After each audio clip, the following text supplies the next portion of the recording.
The world is entering a new age of warfare. A digital revolution is sweeping through every military force on the planet. Leading the charge is artificial intelligence, a technology with the power to upend everything about human conflict, including whether humans are involved at all. And simmering beneath is a global cyber war that's already started and may never end. Digital technology is transforming all our lives, so it's no wonder that it's also changing how we fight. It's making militaries smarter, faster, more efficient. But it's also opening up the prospect of serious dangers in the future. There's a third revolution of warfare after gunpowder and nuclear weapons. There will be more unpredictability, and that will make the whole world a more dangerous place. Here in Berlin, Germany's foreign minister tells us a tech arms race is underway. We're right in the middle of it. That's the reality we have to deal with.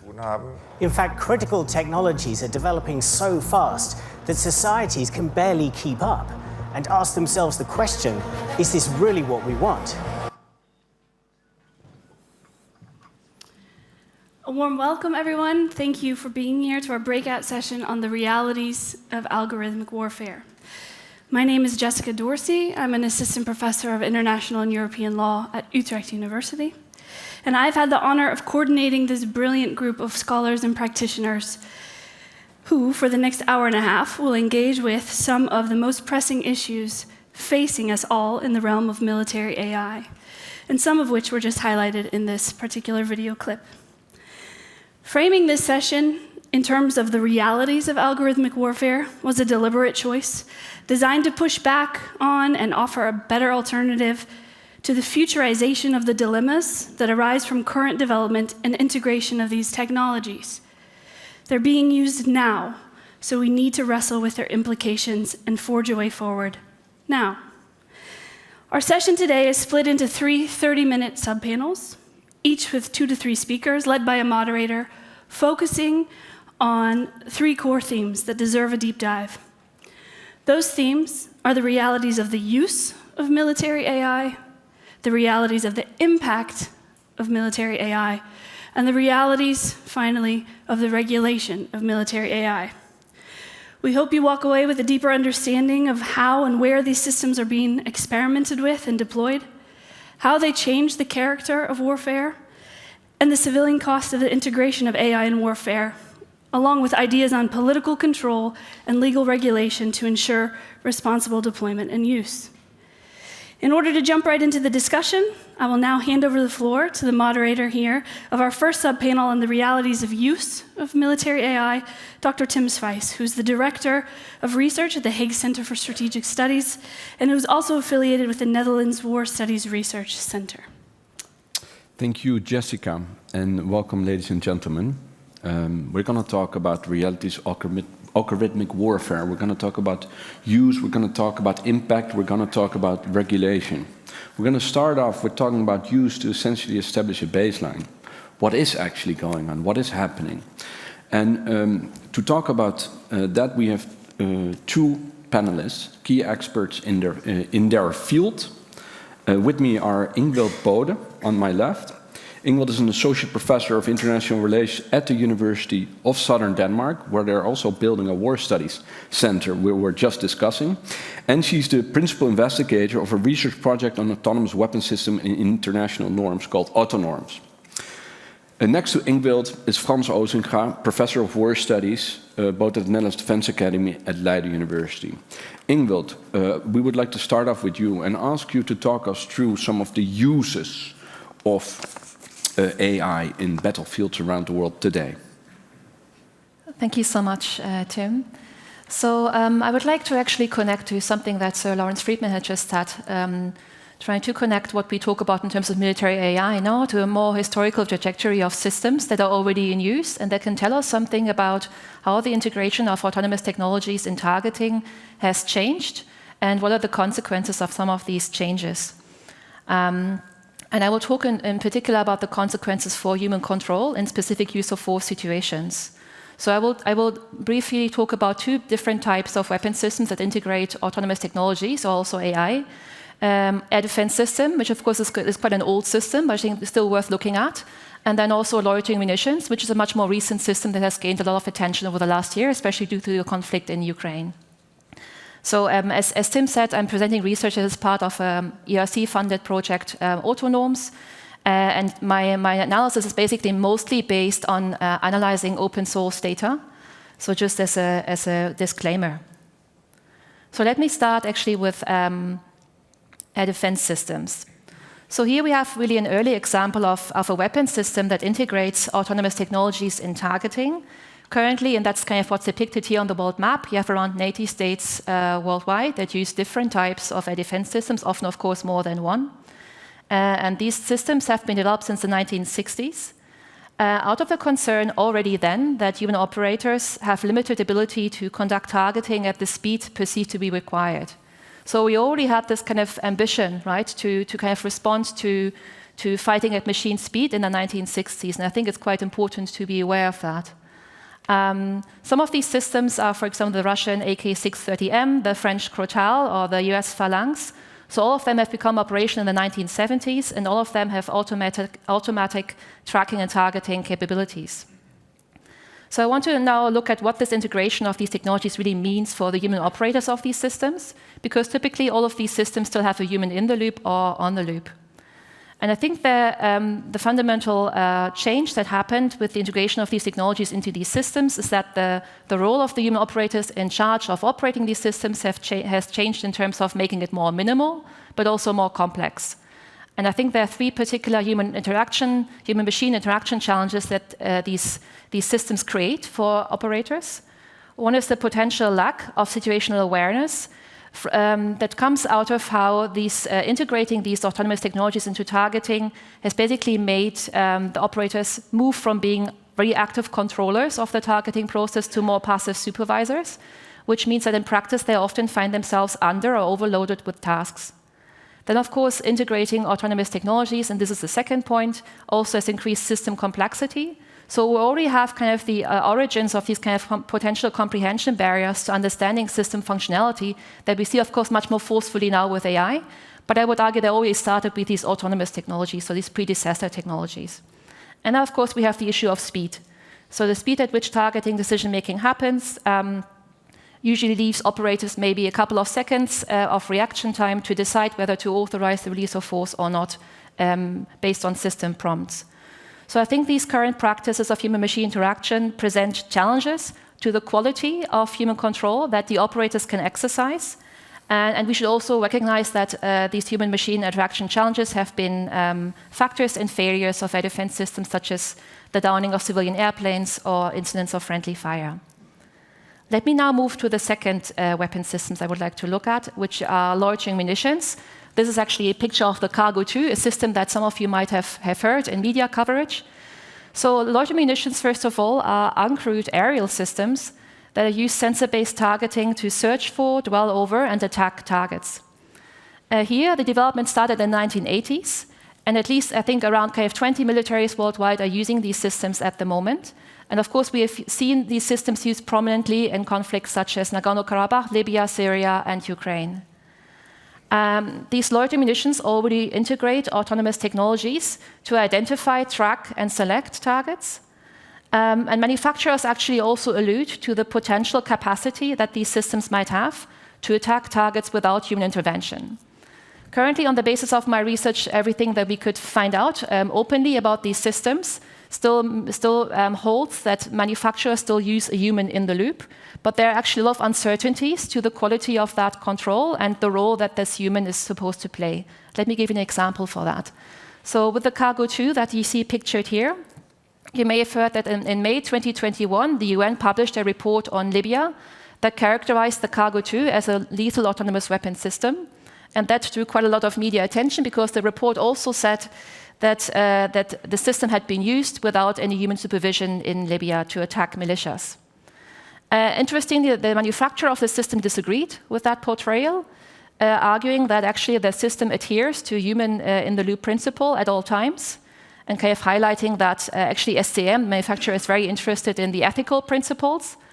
But actually, if you looked at the material that the manufacturer published before the publication of the UN report, so before May 2021, the Cargo 2 had been advertised in very different terms.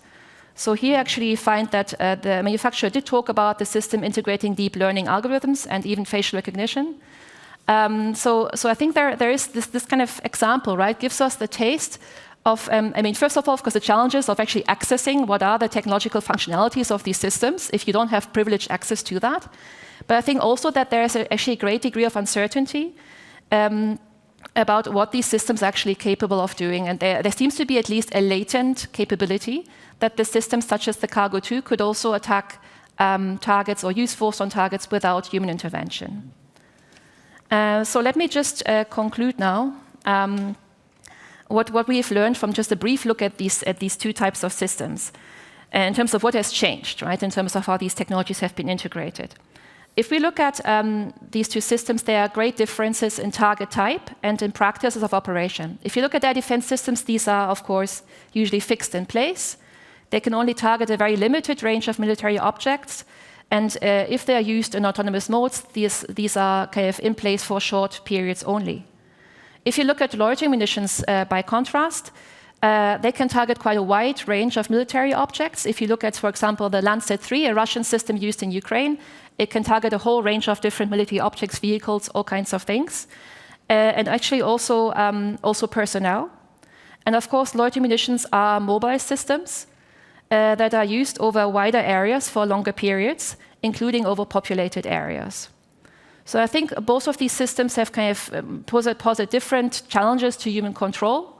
In terms of defense systems, I talked about the particular role of the human operator being circumscribed in particular ways due to the interaction with machine technologies. In the case of loitering munitions, the complexity comes more from the fact that that these systems are mobile and used over these wider geographical areas. So actually, at the point of activation, there might be quite a lot of time elapsing between the point of activation and when potentially force is released. So this creates then challenges, right, to the proximity of the human operator to decision making on the use of force. So I think in general, what we can learn from this brief overview is that integrating autonomous technologies into weapon systems has created novel uncertainties about when, where, against whom, and under what conditions force will be used. Thank you. Super, Ingvild, and thank you very much for providing us not only a short but also a very rich and differentiated overview of what it means to start integrating AI applications into military operations. Let's continue with you, Frans, and talk about the debate on lethal autonomous weapon systems and how we can distinguish fact from fiction. Frans, the floor is yours. Thank you. My charge is really to try to contextualize the debate we've seen over the past years on lethal autonomous weapon systems where robotics and AI come together. This morning we had an excellent plenary session. We heard Human Rights Watch talk about all the concerns, and I share those concerns. What I want to give you is an overview of the arguments that have been advanced, why militaries would actually love to use them. What is the military utility that Western militaries and non-Western militaries see out there in lethal autonomous weapon systems? I also like to de-hype this entire concern a bit and this development by trying to contextualize it on the battlefield and in the history of war, something that also Lawrence Freedman this morning did. These systems are not popular. I included a graph here where you see that most people in Europe really don't want to move us to move towards lethal autonomous weapon systems. I've got a couple of slides to distract you from what I'm actually saying, but also to illustrate what's happening out there. So there's this effort to ban lethal autonomous weapon systems. The thing is, I think that the train has left the station. This graphic tells you what sort of processes normally are involved in getting people to accept certain weapon technologies. We have now discerned dilemmas, right? Stage 1, elite recognized techno-normative dilemmas. Dehumanization, depolarization, de-responsibilitization, accountability issues, right? Dronification of foreign policy. All those dilemmas have been discussed over the past years. I think right now, having a conference like this means we're in stage 2, actually. We are trying to set new norms. We are redefining the norms, trying to come to grips with this new technology. The thing is, this technology in the military realm is not being driven by the military alone. In fact, it's largely driven by civilian technological developments, by commercial interests. And there's a huge proliferation of drones already. More than 100 actors are already producing or using drones, and most of the AI developments are actually taking place in universities, think tanks, and industries for civilian purposes. But both of these technologies lend themselves to be militarized rather easily. And if you look at the military investment in these technologies, they are rapidly rising in recognition of the potential utility of these technologies. As you see here, the figures, that it will rise to 13 billion in 2013, and I think that's a conservative estimate. The thing also is that the more our civilian societies become accustomed to these technologies, robotics and AI, the more we also will accept the employment of these technologies on the battlefield, because that is one of the features of military history over the past 200 years. There we go. At the tactical level, operational level, and strategic level, we see different arguments why actors would like to have these technologies. At the tactical level, you might well make the argument this is actually evolutionary. We've been employing robotic systems, autonomous weapon systems over the past decades already. Just alluded to it. Air and missile defense systems, where you employ those systems in a purely military domain, trying to protect military equipment or critical infrastructure protection. But also, as we've seen in Ukraine, these little drones, for instance, really help the individual soldier. It is the empowerment of the soldier. You give him a little artillery, a little sensor, and a little defensive system. It might actually reduce the vulnerability of the individual soldiers, in particular in urban environment, in trench warfare. And some analysts have actually argued that now that the Western militaries and politicians are reluctant to send Western troops in very tricky peace operations, robotics might actually open up that again by reducing the risk for peacekeepers and still allow them to conduct operations in urban environments. At the operational level, we see a battlefield dynamic explaining why militaries really would love to have these capabilities. It might actually reintroduce the functionality, for instance, of cluster weapons, but now with discriminatory the technology, and thereby open up this option that you can deny access to potential opponents. We haven't had that since the ban of cluster weapons. They're also very useful to protect against SAMs. You might actually overwhelm SAM sites with very small massed swarms of drones. Surface-to-air missiles, right? SAMs. SAMs, yeah. Surface-to-air missiles, sorry. They might also be programmed to look for specific capabilities, such as SAMs, or surface-to-surface missiles, or command and control communication facilities with very clear emission signatures. So at the battlefield, in a confined area where there's limited risk for civilian casualties, it actually has a strong logic to introduce those capabilities out there. Another push comes from the fact that we have entered the era of great power competition. And there's this basically the fear of missing out.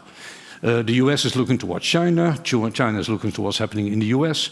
Russia is entering the game. The US says, listen, we don't want to experience a Sputnik moment where we experience that China and Russia have already progressed way beyond us. So we need to keep up. For NATO, there's this push in that context also to acquire those technologies in order to boost the deterrence credibility vis-à-vis the intense numbers of surface-to-air missiles and surface missiles on the eastern border of NATO.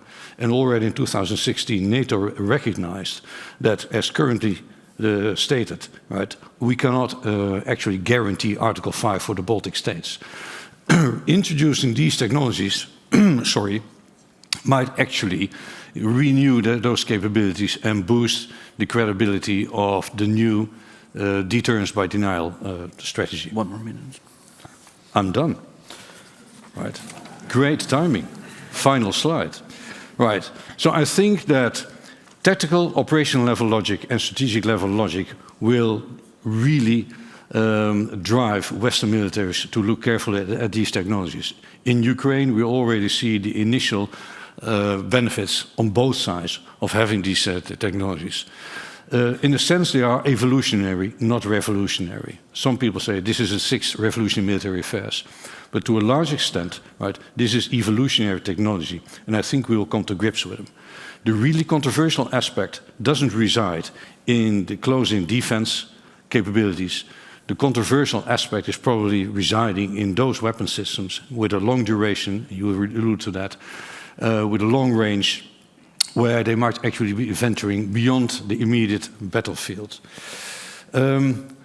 But this concludes my argument that basically said, listen, the train has left the station. These lethal autonomous weapon systems will be a new feature on the ecosystem of the battlefield. Excellent. Thank you, Frans. We brought together a panel consisting of people from different backgrounds. And what I find interesting is that both strategists and practitioners, as well as more critical security theory inclined scholars, agree on one thing. Reality is created by people. So the future of warfare is something that is created by us. And I find, Frans, your norm cycle extremely relevant and interesting in this regard. And I would like to ask you, Ingvild, and then you, Frans, to elaborate upon whether you see perceptions as to what the military AI applications are, the extent to which they're legitimate, the extent to which they're accepted, the reception, the more general reception by peoples and elites. Do you see a norm shift there? Shall I start? Okay, I mean, I appreciate this kind of model that Francis used in Jeffrey Lantis's model to kind of help us make sense of where we are in terms of this norm stage. I do think it's a bit too simplistic in terms of kind of following a clear chronology of what is actually going on. And I think the picture of what we see in terms of how norms are changing or evolving is much more complex. If we, for example, take the GGE, so the group of governmental experts on laws that has been discussing this topic more or less formally since 2017, of course, there is a group of Western countries, right, who are maybe positioning themselves much more in the frame of responsible AI, which also is illustrated by this summit, and kind of trying to kind of maybe come to terms with the fact, right, that the AI in the military is here now, and now it's up to us to maybe set. I should say they always talk about soft guidelines, you know. So rarely do you hear Western countries actually talk about like binding legal regulations, which I think is really needed. But then you also have a lot of other states parties in that forum, for example, especially ones connected to the Global South, such as Costa Rica, such as Chile, such as Mexico, also a number of European countries, such as Belgium or Austria, who are actually quite forcefully saying, no, we actually need to move towards the negotiation of new legally binding rules right now. So I think it's... I think the norm shift may be happening in some parts of this group and not in others. And also in terms of other actors, I think we also need to unpack their positions much more carefully. For example, states parties such as China, on the surface, right, so they are saying, okay, they actually are in support of legal regulation. Of course, that is based on the right, very demanding definition of laws in their positioning. But at the same time, I think if you look at kind of, and this is kind of some research I did with my colleague Wang Yu Kiao Franco, where we try to unpack the Chinese position, looking at different actors within the Chinese state, and how actually they're pulling the Chinese position in different directions, right? So not even seemingly straightforward positions, maybe have a very clear normative backing, and if you kind of unpack the actors who are deciding upon these positions. So I think we should be aware of the complexity of that picture. Actually, but one thing that has kind of remained quite stable, and this is also maybe why I would be a bit skeptical of the norm change, is the all the kind of the Ipsos surveys that have been conducted with global populations over the last couple of years have more or less seen a consistent pattern of the global public, around 60% opposing lethal autonomous weapon systems. And that has not, I think there was a slight increase actually at some point, but it has definitely not decreased. Of course, you can say last survey was conducted in 2021, where are we now in 2023? But unless we know that, I'm sticking to those numbers, and these show at the moment still opposition quite clearly. Frans? I share the comment about the model. This refers to the Western and the US process. The entire debate on lethal autonomous weapon systems, in my mind, has a strong déjà vu, because it really is similar to the debate we had on targeted killing and the use of armed drones. That debate lasted from 2007, 2008 to 2013. Initially, that debate was waged in basically an empirical vacuum. We didn't know sufficiently about what was actually happening. We didn't know sufficiently about the accountability process, the targeting processes. At some point, right, the empirical data were opened up by the US in particular. And we recognized that our concern was mostly about operations in the FPAC region, where there wasn't really accountability all that much. We saw signature killings and all that. But slowly, we became comfortable with the weapon systems. And indeed, the legal advisor said, listen, if you can attack a target legally with an F-16 or an artillery round, you can also attack it with a drone. That's the legality of it is not determined by the technology, but by the nature of the target itself. Increasingly, we also saw what the accountability processes were in place in the US and also in the UK military and beyond. So slowly we saw a norm redefinition, and now we have become basically more or less comfortable with the use of armed drones, also because we've seen that, as a director of a Red Cross a couple of years ago said, listen, if used properly, drones actually help us in abiding by the rules of engagement and the law of armed conflict, if used properly. So the hunch I have is that the next couple of years we'll see a similar recognition of what's actually happening. We see a recognition of the accountability issues and how we can actually ground and base our accountability concerns in the targeting processes that are actually right now occurring in military organizations. But that is the Western dynamic. I'm not sure in non-Western societies we see a similar careful concern and careful dynamic at play about the introduction of these technologies. Okay, I do want to linger on this because we have a few more minutes and this pertains to the future. I would like to ask you to formulate some thoughts on as to how you would see this moving forward. We've been talking about norm, the norm formulation, but also norm proliferation. Mm-hmm. You take a more skeptical view, so to speak. Where do you see this going, Ingvild? Yeah, I mean, I think I also take a skeptical view because I think there is a public dimension to talking about these norms at the GGE, but there's also kind of a hidden operational dimension. Yeah. So I think in terms of how, and this is why I focused on these systems that are already in use, because I think in terms of how these systems are used and how they have proliferated and have changed, that can already tell us something about how states think it is appropriate to use them, which for me is kind of a form of norm, right? But it's actually not publicly discussed to that extent. Even the existing systems that I talked about, they have very limited coverage in the public debate on norms. And I think it's quite important to be aware of these two tracks, right? So there's a public track, right, where we maybe see some of the things happening also that Frans was saying. Mm-hmm. But I think there's also kind of a hidden operational track connected to these practices that is not as openly discussed. And I would say as the kind of the public track is always kind of lagging behind the operational track because we are seeing lots of more and more of these systems being used, more and in the case of loitering munitions, more and more of these systems are increasing in terms of their geographical scope. And at the same time, the debate is not kind of keeping up with that, actually, right? So I think what I think will happen is that we will see more of these kind of norms shaped in practices, but there's actually a dangerous element to that because they're not potentially critically scrutinized publicly and therefore not discussed, but might kind of transfer under the surface, as it were. Right. I believe it was Clemenceau who said war is too important to be left to the generals. I'm a general. But we're going and a professor. But you could also say war is too important to be left to the AI engineers. Frans. That's absolutely true. Let me touch upon one aspect that we haven't addressed, which is basically that right now, the advantage of having these swarms of drones is that they're cheap, right? Don't involve humans. The threshold for using them is very low. The major concern is you trying to develop very advanced robotics and killer robots that can swarm at long distances. If you want to actually give those capabilities, those features, right? They will be larger. And we will probably see a normal action-reaction dynamic where we see new technology being introduced on the battlefield.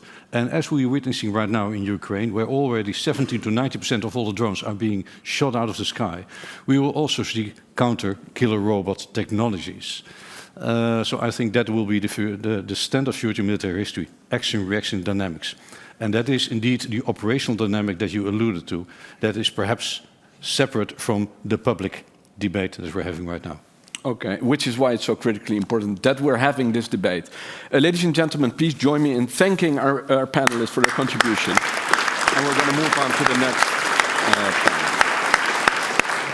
This new aid package includes a new drone system, one that was developed by the Air Force specifically for Ukraine's military needs. Let's get to the Pentagon now. CNN's Barbara Starr has even more for us. Barbara, tell us something. John, as you look at the list that the White House and the Pentagon advertised, you can begin to see some clues about how this battle in the East is going to shape up. The towed howitzers, for example, designed to give the Ukrainians, I think fair to say, maximum mobility. They tow the howitzer, they fire. They can move it out of Russian eyes and ears very quickly so the Russians can't find them and target them. With these new UAVs, this is something called Phoenix Ghost. We have not heard about this weapon until today. The Pentagon saying it was developed by the U.S. Air Force for Ukrainians' specific needs in this area. Similar to the Switchblade drone that they are sending, this means it is a drone, classified project because they're not telling us what it is, but possibly has both anti-tank, anti-personnel capabilities developed by the U.S. Air Force, again, for specific Ukrainian needs. And I emphasize this because when we looked up the company that the Pentagon said was developing this drone for Ukraine, it is a U.S. contractor that does work for U.S. Special Operations, specifically for covert U.S. Special Operations units. This may now be the second classified weapon system the U.S. is giving Ukraine. You'll recall a couple of weeks ago, discussion about an unmanned boat that they were giving to Ukraine for their maritime needs. We have not heard anything about the specifics of that either. The Pentagon saying they simply, for security reasons, can't disclose any details about either of these systems. So it becomes very interesting. Ukraine has potentially 2 classified U.S. weapon systems now joining its inventory. John? Interesting, to say the least. Barbara Starr.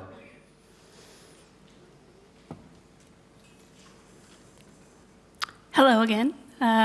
Good to see you back here. We're now moving on, of course, to the impact of military AI, the panel that's going to discuss that. I have with me, of course, old friend Tim. Everyone is acquainted with Tim. We have now also doctoral researcher Dennis Jansen at the University of Utrecht, a colleague of mine, and Dr. Marijn Hoijtink, associate professor at the University of Antwerp.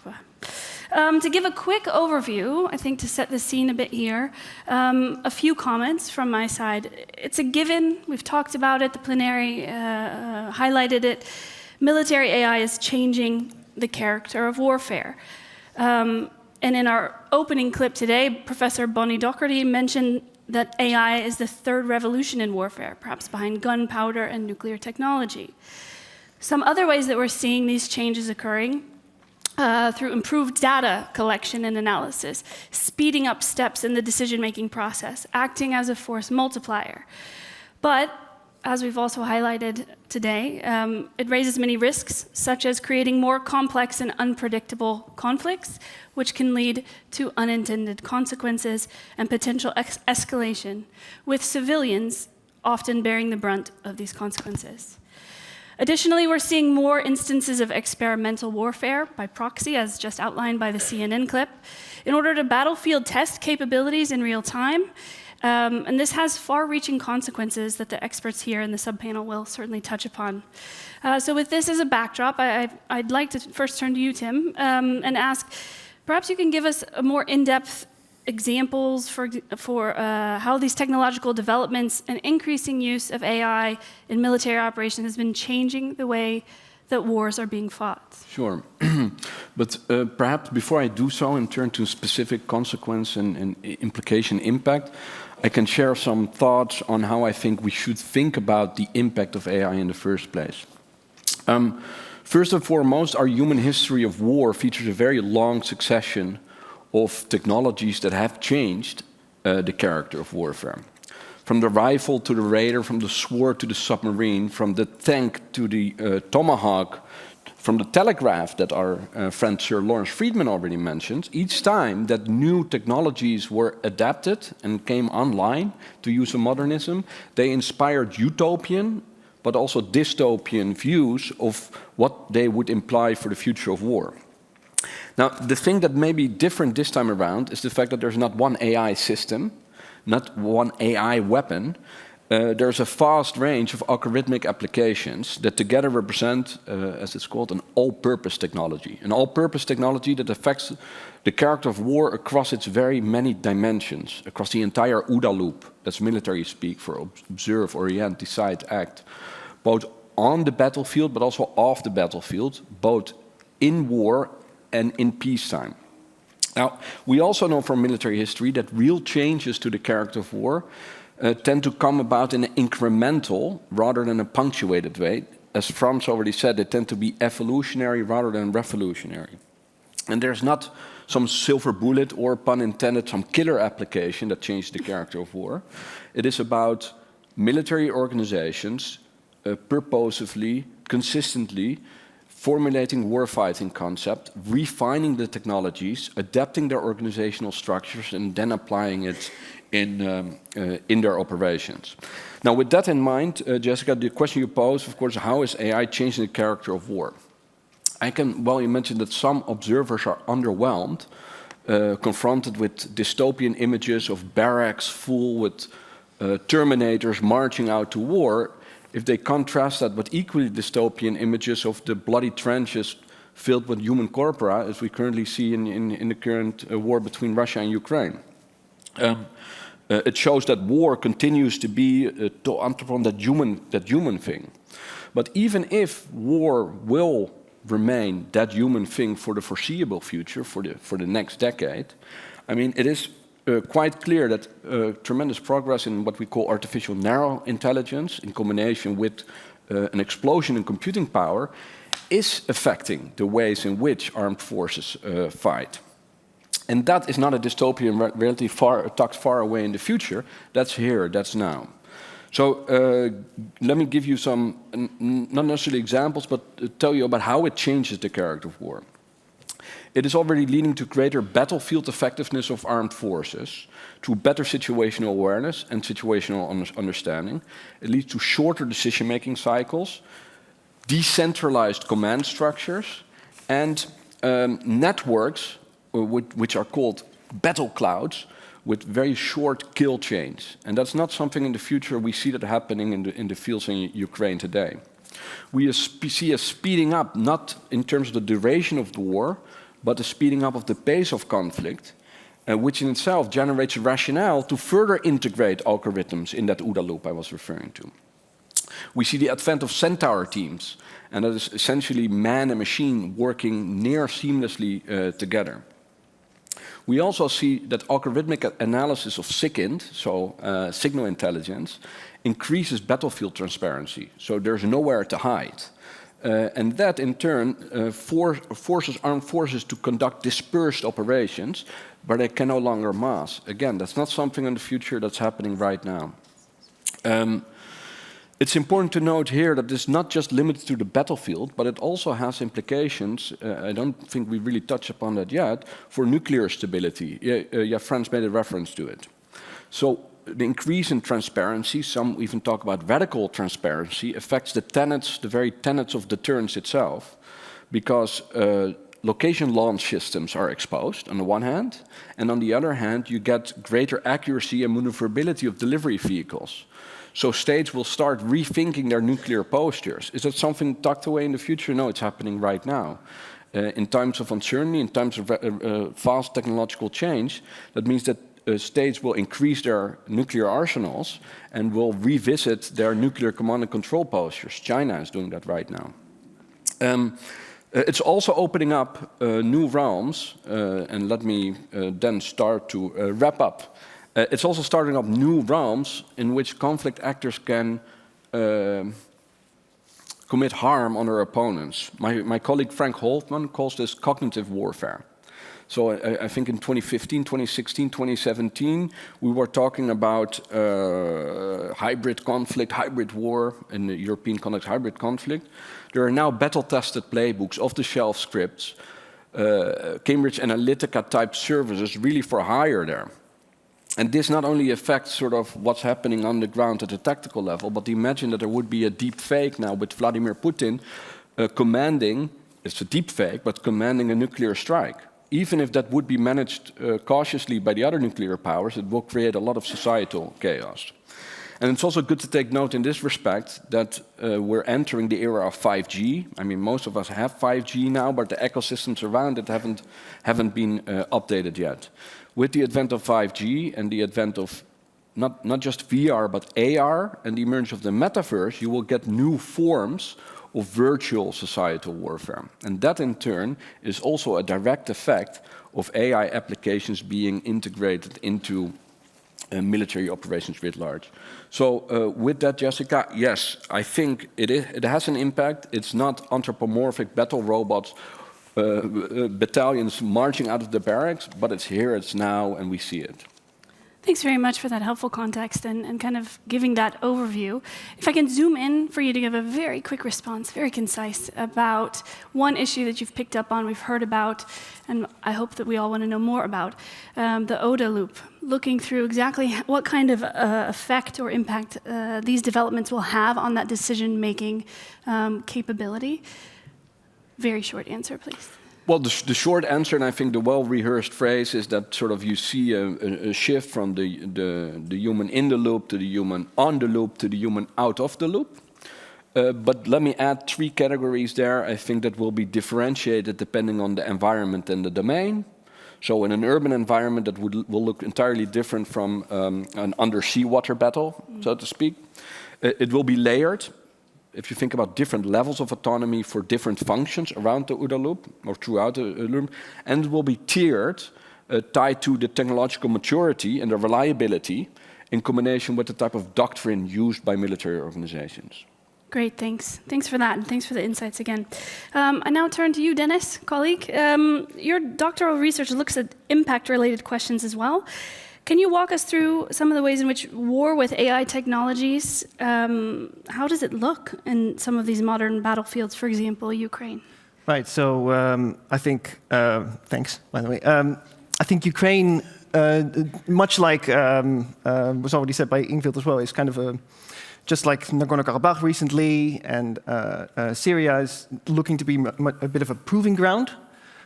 For instance, loitering munitions, but also different kinds of drones. So it's more of a continuation rather than a whole new thing. But a few things are coming into the spotlight there. Loitering munitions are, I think, a pretty big one, much publicized as well. Also something that happens on both sides. So, for example, the United States has delivered, I think at this point, hundreds of Switchblade drones.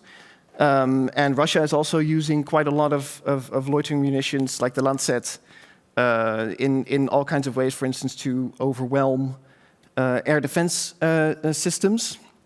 And this really does look like sort of the empowerment of the individual soldier, as was already said. So the Switchblade, for instance, is something that you can, as a soldier, I think you need a team of 2, carry into the battlefield and have a striking range not of hundreds of meters with your rifle, but you suddenly have tens of minutes of flight to get to the target and loiter over that.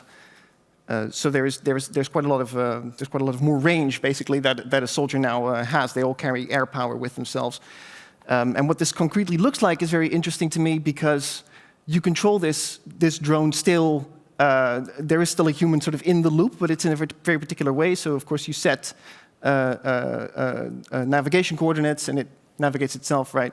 And it has its own, the Switchblade in this case, right? That has target identification capabilities, but the human is still the person who selects the target. And what that looks like, I think Frans had a picture of it in one of his slides. The mobile ground control system very much looks like, well, if any of your kids have a Nintendo Switch, that's what it looks like. which is very interesting. This sort of game-like way of interacting with AI is something that seems to be something that makes it so that soldiers are more familiar with it, in a sense. So if you can interact with a game console, you can interact with AI in the field. I think also one important thing to note there is that the Switchblade has its own target identification capabilities, but it doesn't seem to be very good yet at distinguishing military from civilian targets.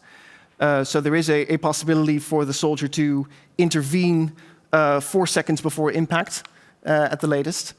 Yeah, exactly. So they're still on the loop there. But 4 seconds beforehand. So you got to be quick. But that makes sense. Speed is important. And another thing that I think is interesting to see in Ukraine, also happening on both sides, is this phenomenon of dronations. So donations of civilian drones to the military. They're usually, again, Frans is showing this, where both Ukrainian paramilitary organizations and Russian military are crowdfunding civilian drones. Usually you'll see DJI a lot, using those. So these are like smaller quadcopters, using those either for reconnaissance purposes, again, the individual soldier not having to rely on intel being radioed to them, or their own sight, but also being able to look farther ahead. But of course, they're also using this to just deliver munitions, right? So modifying these drones to deliver grenades and that sort of thing. So there is a bit more.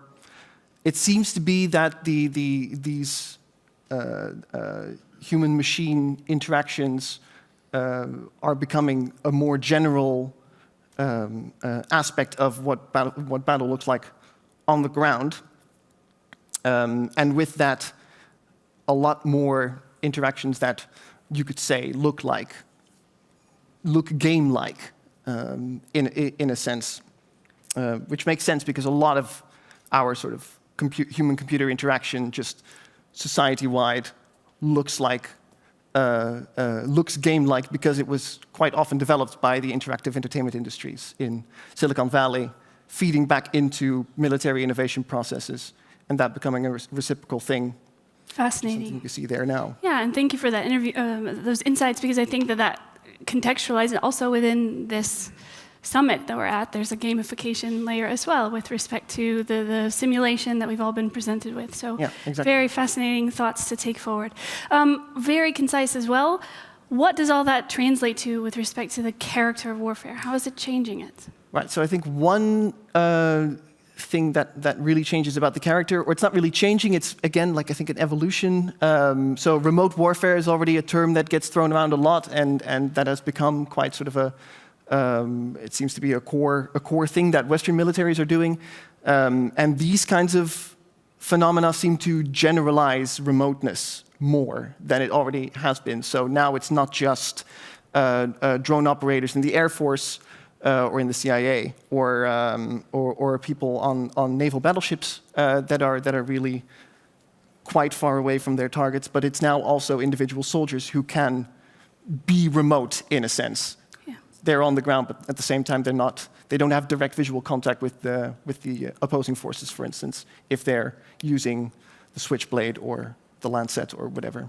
So it makes remoteness, it gives another depth or another layer of remoteness. Exactly. Not necessarily about geographic remoteness, but also remoteness from that decision-making loop, tying into what we talked about earlier. Thanks.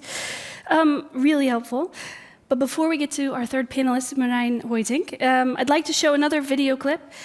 And this is from Air Wars, a civilian harm monitoring organization, which is designed to give us some perspective on the impact of these particular technologies on behalf of the civilians on the ground, where these weapons are and will continue to be deployed. Air Wars is a not-for-profit organization created in 2014 to monitor, assess, preserve, and investigate civilian casualty claims in multiple conflicts. Building this public record, created from allegations by local communities, is an essential prerequisite for accountability and helps debunk the notion of collateral damage used by powerful militaries in response to claims of civilians killed and injured by their actions. Working with ministries of defense and other NGOs, we seek to change the way militaries conduct warfare to better protect civilians. Even the world's most advanced militaries have significant gaps in their mechanisms for assessing and collecting data on where and how they harm civilians. Despite compelling evidence, France has not admitted to killing a single civilian in 8 years of bombing the Islamic State in Iraq and Syria, while the UK has accepted killing just one. At Air Wars, we've tracked every civilian reported killed or injured by the US-led coalition in the war against ISIS. As a result, we've documented at least 8,197 to up to 13,253 locally reported deaths from declared or likely strikes by the US and its allies in Iraq and Syria. This is far higher than the US-led coalition's official estimate at 1,417. In Baghouz, Syria, in March 2019, the US-led coalition is alleged to have killed dozens of civilians in strikes on alleged ISIS-affiliated groups. Initially, the coalition admitted to just one civilian death. After the New York Times reported a higher death toll in 2021, the Pentagon conceded that up to 60 people may have been killed. But it only accepted that 4 of them were civilians, despite the presence of many women and children. The presumption of militant status is another common refrain from militaries when ignoring reports on the ground from affected communities. In our own Air Wars assessment of the event, we documented reports of 300 civilians, including up to 45 children, killed in these airstrikes. The lack of understanding of states' true impact on the ground has contributed to a culture of impunity for perpetrators of violence. It undermines accountability mechanisms supporting victims at the local and global scale. We see algorithmic targeting procedures are already at use in many advanced weapon systems, currently deployed in places like Iraq and Syria. But the increased automation of warfare, as well as a greater shift towards incorporating forms of artificial intelligence into targeting procedures, does not necessarily mean a shift towards more precise forms of war, nor improvements to how states understand how local communities are affected by their actions. Even the most advanced military's actions, including those with thousands of gigabytes of geospatial intelligence and hundreds of hours of video footage, still lead to the death and injuries of civilians, with limited transparency or accountability for those harmed. If programs are being trained on datasets which are not accounting for civilians killed and injured by their actions, as we've seen time and time again, this risks perpetuating the same problems that are now present with human operators. We are concerned about states' transparency and lack of commitment to collecting and sharing data at the moment. Militaries and governments often dodge questions about responsibilities for strikes. But if an automated system is significantly involved, what meaningful mechanisms of accountability can actually exist?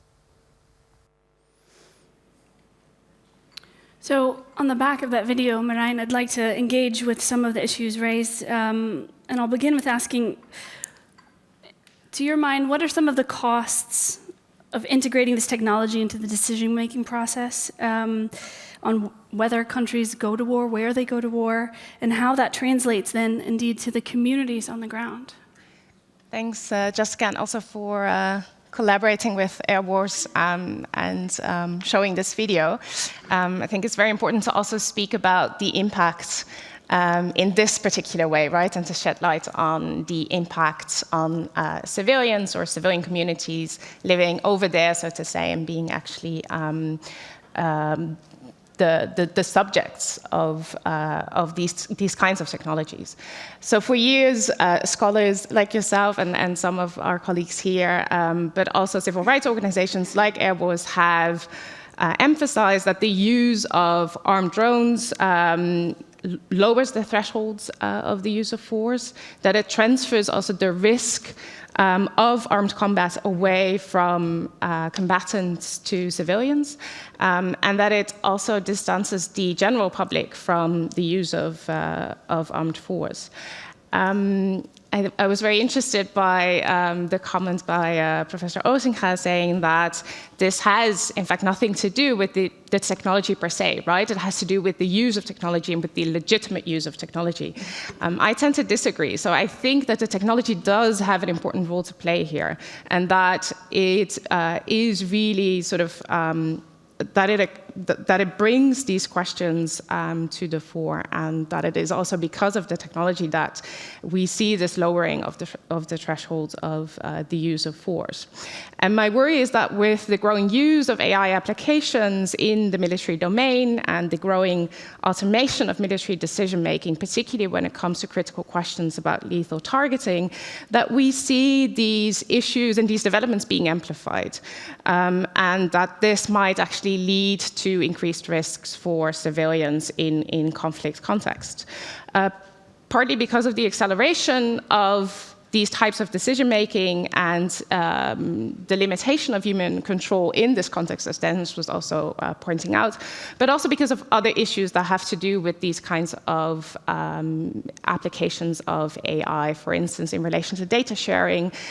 We've been talking a lot about sort of the personalization of warfare that we see in relation to drone warfare, and this is, again, also something that's being amplified, becomes more important in relation to the application of military AI for decision-making in the current military context. Thanks for that. And in addition to that, and more closely related to some of the research that you've done, what about the impact of this on the increasingly experimental way of waging war, and again, translating that to the communities where the wars are being fought? Can you speak to that issue a bit more? Yeah, so in my research and my work, I've very much established a link, so to say, between the development and use, adoption of these kinds of systems, these kinds of technologies, and an emerging way of warfare, which I've called the experimental way of warfare, by which I mean that I see the development and use of these systems happening in a very experimental way, both in terms of experimental projects like Project Maven. Many of you might be familiar with this kind of project, but also in terms of the emergence of new kinds of experimental relationships with the commercial industry, for instance, and the experimental users nowadays, and Dennis has talked about this, and many of us have already talked about this, experimental users and deployments of these kinds of systems in actual combat situations like today in the Ukraine. So this experimental way of warfare and these experimental relationships that are accompanied by or with these new kinds of technologies raise key questions related to transparency. How can we know about the decisions that are being made, that are being established? They raise questions about accountability. How can we make sense of questions of accountability, responsibility when something goes wrong, when decisions are so dispersed across a very complex or heterogeneous group of actors, when they're spread across man and machine, or spread across different kinds of interventions, and also related to democratic control, right? So how can we know, how can we control some of these developments as they're happening right now? So my point has very much been in my research to ask for or to think about these kinds of questions of transparency, accountability, and democratic control already in the face of experimental development, right? And to ask those questions now, because as we've been emphasized, I think, within this panel and the previous sub-panel, is that this is happening now, right? The train has left the station. Thanks for that. Listen, we've got a couple more minutes here, and I want to pose a question for all of you. We've heard about a very helpful military strategic overview, some of the gamification angles of how this is translating to battlefields, and also the impact, the experimentation, about how that affects people on the ground.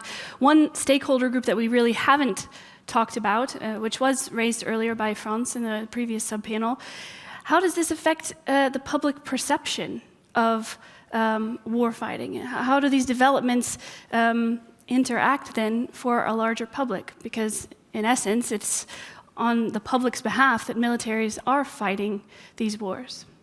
Anybody want to grab that, or I can direct you? Go for it, Dennis. So one interesting thing there is, of course, that while on the one hand you have this idea of remote warfare as it being very far away from everybody, right? Specifically, for instance, with that drone nations phenomenon I mentioned, there is actually a way of bringing more, much closer to everybody, because how do you recruit crowdfunding for these kinds of things? By making videos of the bombings that you do with the drones, and having people, donate crypto when you post that on YouTube, and then just have a link there. So it's like it becomes like this new way for people to really be involved with the warfighting effort. So actually, remoteness has this intimacy to it, you could say, for the people who are outside of the conflict. And creating a bit of ownership then as well. Exactly. They're invested in it literally and figuratively, perhaps. And of course, you're sending people support through social media and that sort of thing that way. Well. Great. Tim, thoughts? Well, well put, Dennis. Remoteness leads to, in a very paradoxical way, to more intimacy, which on the one hand leads to, I guess it's fair to say, a normalization, an institutionalization, the fact that it's no longer outrageous, it exists, you see it every day. But then I think in time it will also lead, and maybe this is the optimist speaking here, but to a push for norms and for regulations, both sort of at the interstate level, but also at the level of the algorithms themselves, also at the level of doctrines, also at the level of responsible targeting. So I see this sort of dual movement. Great, thanks. And to close this out, do you share optimism? I was going to say, I'm not going to share that. No, I mean, to some extent, yes. I think it is very interesting to see how, there's so many sitting here in the room, right, that at the one hand, we're seeing public discussion, public perception being very strong in this domain. At the same time, and I think here, again, the technology has a role to play. We have very little idea of what's going on, right? And partly this is also because of the nature of the technology, the difficulty of actually understanding some of the decisions that are being made or proposed or suggested by these systems. And I think that is really something that that is key for the coming years. And that is a key question, right? This question of transparency. How can we know for responsible use of military AI? That's great. Thanks, everyone. Join me in thanking our panelists, please.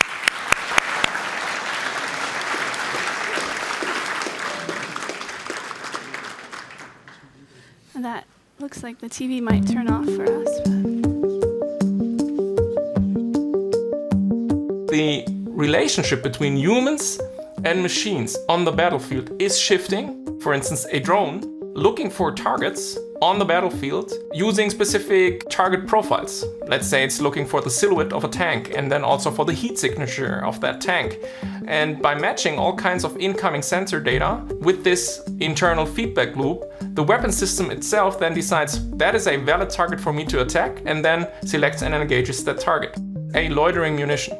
If you have a loitering munition that is looking for targets and then selects and engages those targets without human intervention, you can get into all kinds of hot water from a legal perspective and also from an ethical perspective in terms of, are humans still making the judgments that they are actually required to make under international law with regard to which targets get attacked with which weapons? So these are really the questions that we're talking about when we're talking autonomy in weapon systems and the benefits and the risks that go along with it. We should be thinking, what is it that we want humans to still be doing on the battlefield in the 21st century? Why do we think humans still have a role in this? What are the legal frameworks that force us to keep human judgment in the process of conducting war? Machines don't understand anything, they're just good at matching patterns. And so maybe we should, leave all these very tricky things to humans because we're actually very, very good at these things. Figuring out what a situation means and then adopting to that situation and working properly with what we find in a specific situation. This is what humans arguably should still be doing and hopefully will be doing for a long while, because machines in a way aren't there yet.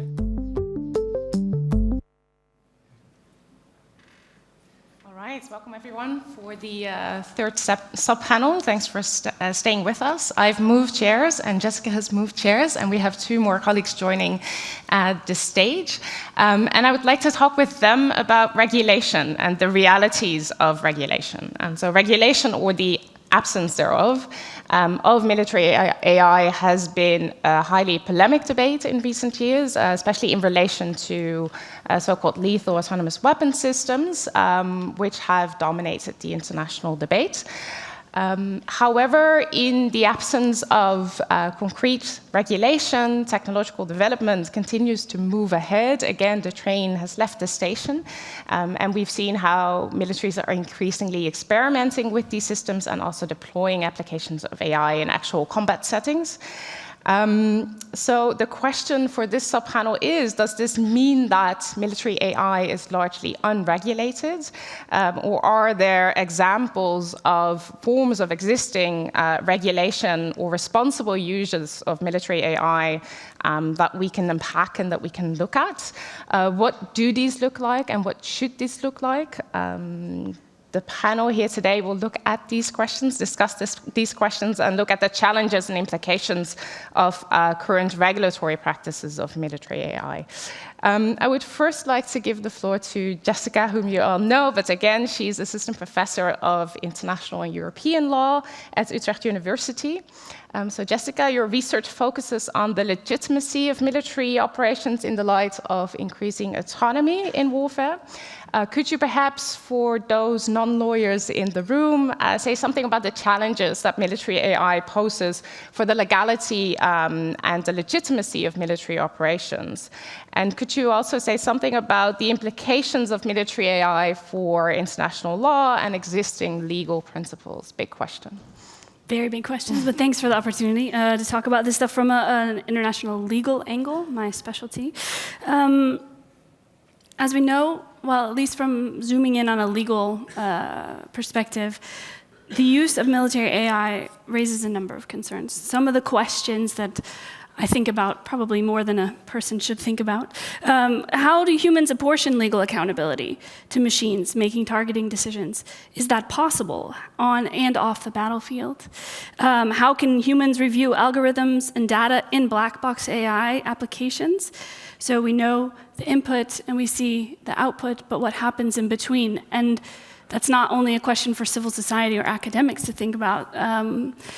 It's a question for military strategic advantage as well. If you don't know what happened in between those two moments, how can you tweak your systems? How can you improve your processes to continue to have that edge?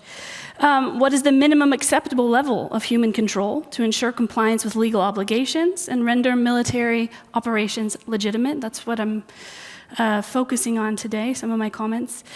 And I think answers to these questions will essentially have profound effects on the calculation and perception of that legitimacy, and should inform, big word, continuing innovation, development, and integration into regulatory frameworks. And I think that is really crucial. So I've kind of tried to give a few layers of where the legal discussions are, and I think they're hard questions. And they're sticky and complicated, and we'd all rather not. But I think we really need to. We have to wrestle with those things. That's why some of these, and I sensed, and maybe that's an optimist in me, but I sensed some consensus on that first plenary stage. The need to keep human in the loop translates to me to pretty low-hanging fruit with respect to a ban on fully autonomous weapon systems. Is that a place to start? I think yes, so let's do it, right? So those are the ways to take things forward. A couple other, well, final comments here. Current uses of these applications of AI and the growing normalization of that autonomy, they enable certain things to happen, and they have important implications of existing legal. So it's not just about creating new. It's an and in my view, but it's also about fleshing out exactly how existing legal frameworks apply with respect to these kinds of technological developments. All right, thanks, Jessica. In your own research, and you've already mentioned this, you look at this through the lens of legitimacy, the question of legitimacy. Can you say something about what that brings to this particular topic of responsible AI or responsible use of military AI, and how militaries can or should deploy these applications in a sort of legitimate way? Sure, and happy to do so, absolutely. But before I do, I want to make this interactive. We haven't had enough time for interaction, so please get out an electronic device of choice. I'd like to hear your perspectives about when you think of, from your perspective, your lens on the world, what the elements are of the legitimacy of military operations. What are elements that have to be there? What needs to be present for you to put the label on a particular operation to say that's legitimate? You can do so by going to wooclap.com. We're contractually obligated to do that at the university, wooclap.com. And this is the code you can enter. And you can, I think, fill in many options. So if you have lots of elements in mind, please fill them in.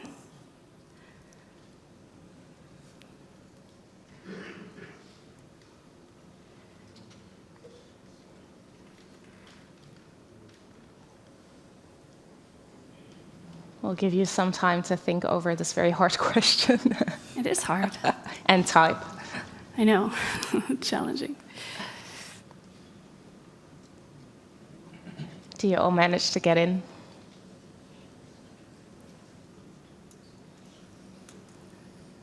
And if I can ask our technical specialist in the back to show the emerging word cloud.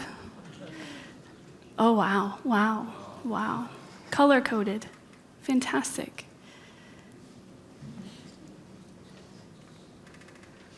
That's great. It's great to see. This is exciting as a researcher to see real-time results. So thank you. Thanks for participating and giving me insights here. All right. You can continue populate away, but I will go on to continue. What I'm seeing here, see some big words. The first one that jumps out, of course, accountability. We've got proportionality, transparency, legality, some of these music to my ears, because if you could go back to the slideshow. Oh no, now we're getting ahead of ourselves. Oh no. Yeah. I'm keeping you in suspense here. I thought the same thing. This is a Venn diagram that I've done lots of research on to sort of inform the idea of what I termed the sweet spot of legitimacy in a publication a couple of years ago. How can we put that label on an operation? For me, as a lawyer, I look at the world through legal lens. It's about where transparency, legality, and accountability meet. And I think, of course, there are ethical concerns in my view, and I look at this through a natural law lens. Those ethical concerns are informing the legal frameworks, for example, human rights law or humanitarian law. So I don't exclude ethics and morality. It's in fact part and parcel of this particular diagram. So that's the way that I've kind of looked at the elements that are absolutely necessary to reach a legitimate or a stamp of legitimacy, a stamp of approval, as it were. So in that sense, it also takes into account different stakeholders. I've done a survey of who's interested in this. Civil society is working on it. We have academics working on it. We have, of course, military is very interested in it. We have, again, that public angle of accountability or understanding what the public's perception of legitimacy is. And I think in people on the ground, the idea is that if there's a requisite amount of each of these elements, then that's where we should strive. So the interest for all of those stakeholders is to land somewhere in that sweet spot, as I term it. All right, thanks, Jessica. We'll talk a bit more about how to perhaps operationalize this with the other speakers, and maybe we find a way to actually publish the word clouds by then. That would be very interesting.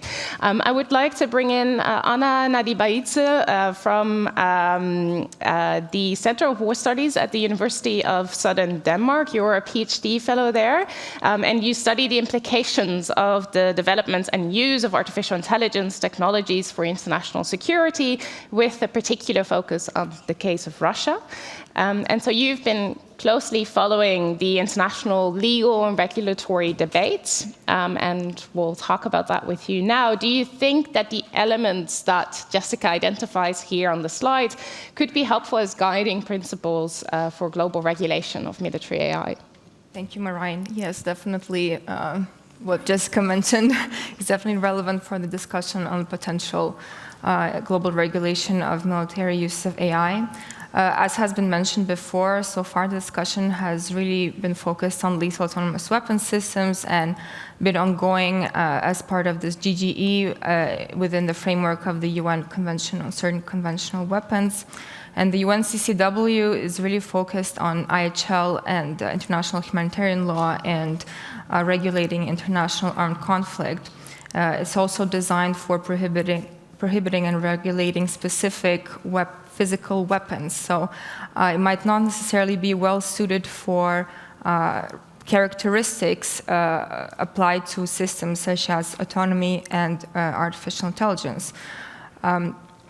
And it's also, it might not take into account all the challenges related to military uses of AI. I'm sure a lot of people in this room are aware that the GGE so far has been a discussion-based format and has led to little progress in terms of global governance of military uses of AI. And of course, state parties there have different definitions, interpretations, perceptions, and of course different interests. And the consensus-based decision-making practice at the CCW doesn't help, because if one state opposes something, then nothing can be adopted.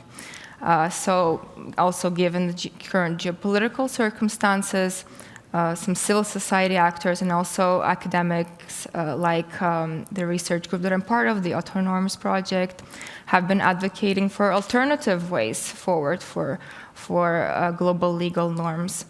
This includes, for instance, the UN General Assembly, so following the path of the Treaty on the Prohibition of Nuclear Weapons, or an independent process where an actor or a group of actors would take the lead and demonstrate moral leadership towards following a similar direction towards such as other previous disarmament treaties, so the cluster munitions conventions, for instance. So, of course, these are some options. Last October, we've seen 70 states make a declaration to the UN General Assembly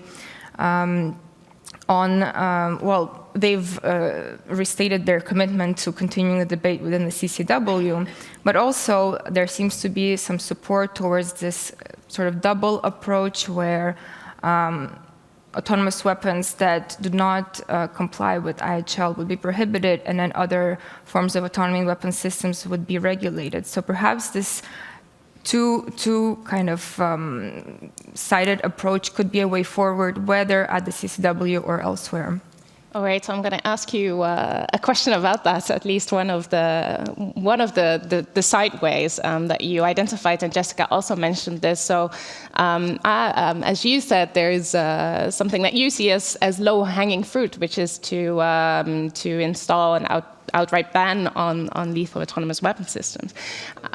Gonna play the devil's advocate here and say, isn't that unrealistic, right? Especially in the light of current political stakes and interests, with some states not being interested even in defining the actual concept of lethal autonomous weapon systems as a way of sort of pushing back on regulation. Can you say something about how realistic this is? I think it's definitely at this moment challenging to see a concrete way forward on regulation or prohibition of autonomy in weapon systems, especially in a consensus-based forum like the CCW. And when we advocate for an alternative process, the common criticism is that, even if it ends up with a treaty or a political declaration, but a lot of states, including and especially developers of military AI, are just unlikely to sign up. But would this actually diminish the normative value of such a development.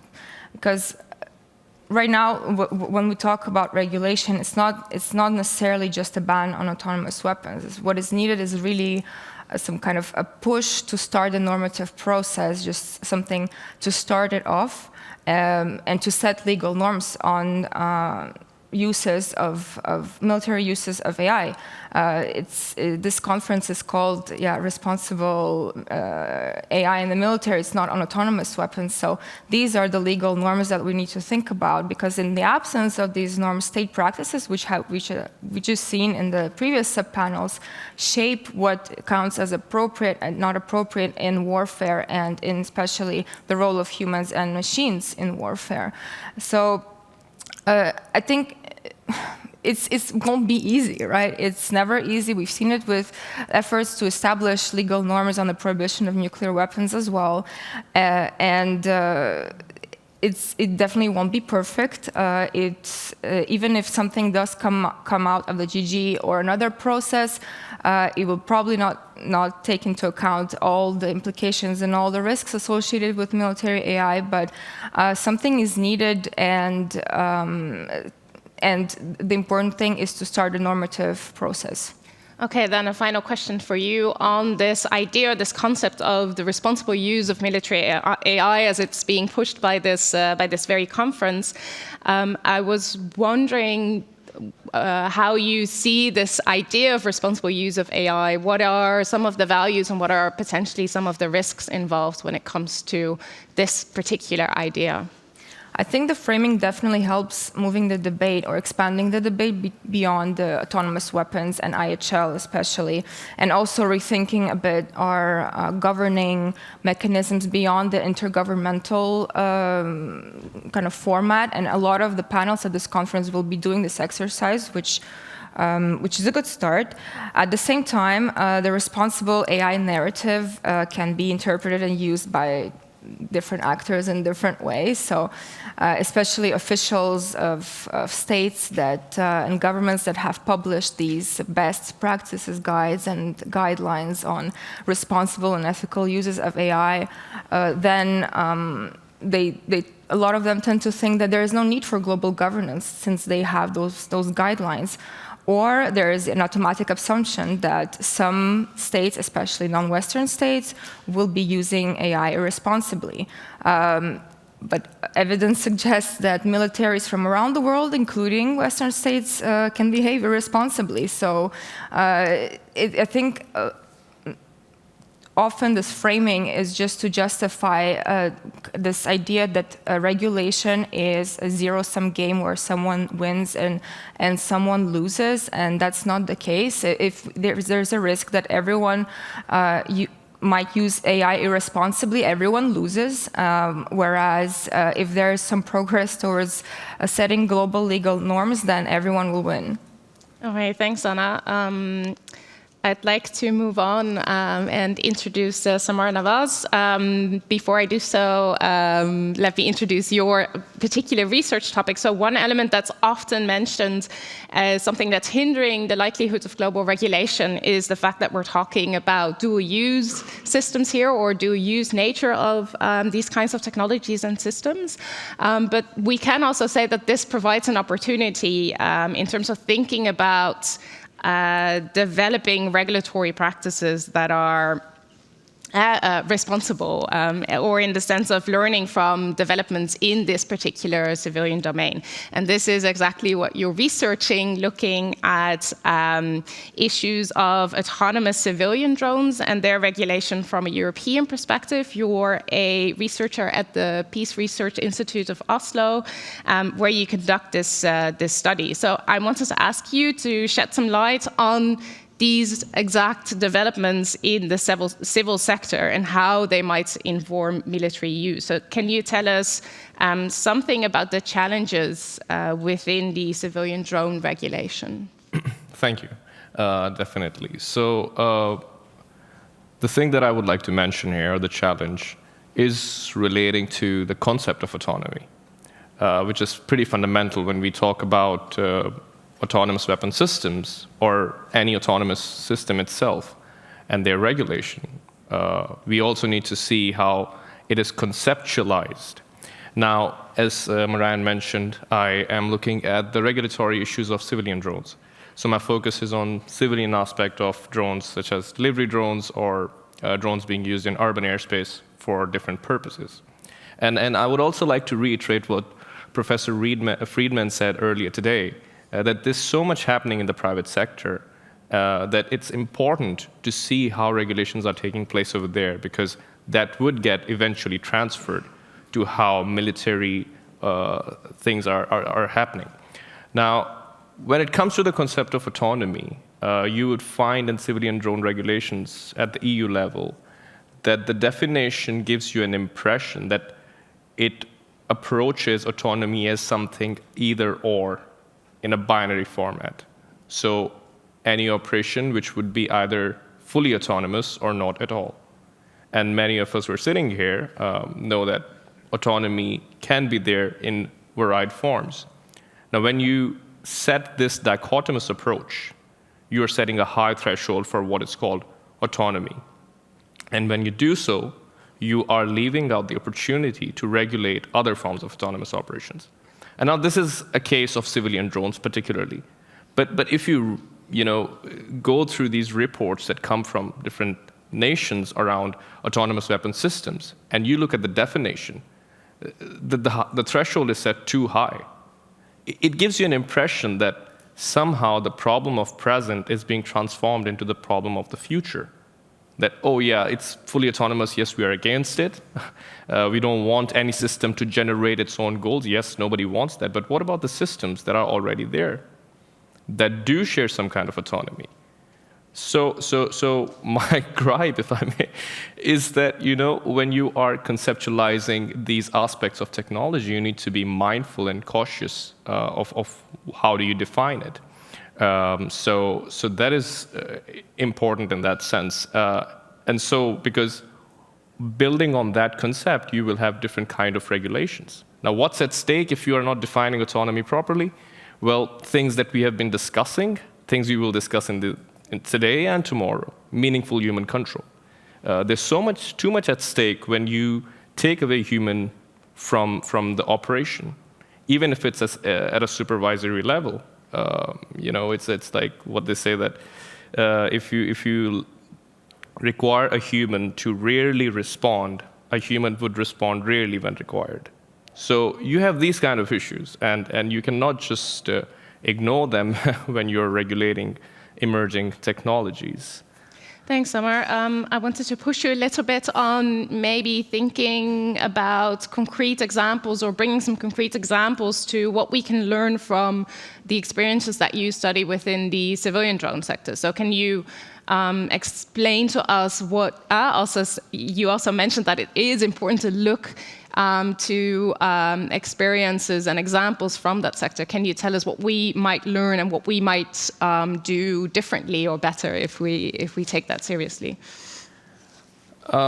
Yeah. So the thing is, of course, you have to look at the sector, and I would actually think that my point of view is that when you are using some concepts as a definition, as a statutory definition, you have to know what kind of notions are you using, right?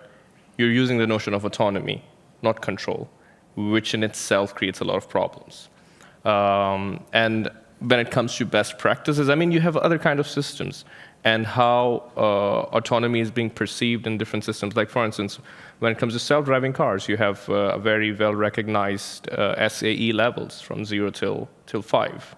So there you have this different kinds of levels where self-driving car would operate.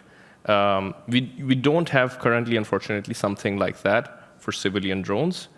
And part of the reason is that there's no push for that, because it's all being seen as something that is important to integrate into airspace. There's this push for this agenda all over the world. So I think that discussion is not taking place as it should at this point for civilian drones particularly. All right. And if I understand you correctly, you are advocating for a sort of move away from the concept of autonomy, which is very fluid, it's not very helpful, towards the concept of control and operationalizing control. But here, of course, we end up in a different kind of discussion, and also a highly political discussion about what that might mean, right? We've been talking about this for a long time in terms of meaning for human control, as you also mentioned. So can you also here maybe very concretely give us some guidelines on how we might be able to actually operationalize this idea of control within military AI? I think here context is important, right? If I would look at it from civilian drone regulation perspective, I would see what's the goal. The goal is to secure people, to ensure safety. And then you would see, okay, what kind of control is allowed and what kind of control should not be there. Or, you know, if is supervisory control enough to ensure safety? So I think it would be a very context-dependent issue. What kind of weapon are we talking about? What kind of operation will take place through that system? And then you have to see, okay, this kind of control is important. And of course, I'm not underestimating the problem of this notion of control. I mean, we always talk about what's meaningful control. Is intervention a mechanism of control? Well, some would argue no. Intervention is just intervention. It's not a control. So for control, you have to, further challenges would come. But at this stage, we're not even talking about these questions. So getting to get rid of this high threshold approach would help us in questioning these things. And maybe then, you know, with discussion and deliberation over it, perhaps you'll find a clearer ground around this. But yeah. All right, thanks. We have a few more minutes left. And again, we wanted to bring in the audience in relation to this particular question and bring in your own expertise when it comes to how we can or should regulate. I think the focus on context-specific regulation is very important. Of course, that raises the question of how can we sort of upgrade this, right? How can we make this part of a sort of global regulatory regime? So maybe you can help us out here. We go to WooClap again. Is that a different code? Not sure. No, same code. So just click to the next question. You may have already seen it. There's a next question with a question about how that regulation should actually take shape, which would also be very interesting, I think, for those other researchers in the room to see how what you think and what comes out of that. I'll give you a bit more time. Some people are already leaving, hopefully giving in their answers.